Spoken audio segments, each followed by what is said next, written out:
ஹரி தங்க பிள்ளை ஸ்கூலுக்கு போயிட்டு வந்தாச்சுங்க. இன்றைக்கி கொஞ்சம் சீக்கிரம் வந்துருச்சு வேனு. வந்து கை கால் முகம்லாம் கழுவி சாப்பிட ரெடி ஆகிட்டாரு.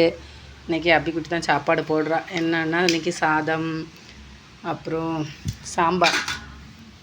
இன்றைக்கி வெள்ளிக்கிழமை சாம்பார், நிறைய காய் போட்டு சாம்பார். காய்கறி நிறைய போடுறதே என் ஹரிக்குட்டிக்காக போடுவேன். ஏன்னா அவனுக்கு காய் நல்லா பிடிக்கும் சாப்பிட்றது. நமக்கு அதில் ஊற்றணும், கொஞ்சமாக ஊற்று. தம்பிக்கு மட்டும் ஃபஸ்ட்டு கொஞ்சம் ஆற டக்குன்னு நேரம் ஆயிடுச்சு. அப்புறம் எல்லா காயும் போட்ட சாம்பார், அப்புறம் உருளைக்கிழங்கு மசாலா. தக்காளி போடலையாம்மாக்கா உருளைக்கிழங்கு மசாலாவுக்கு?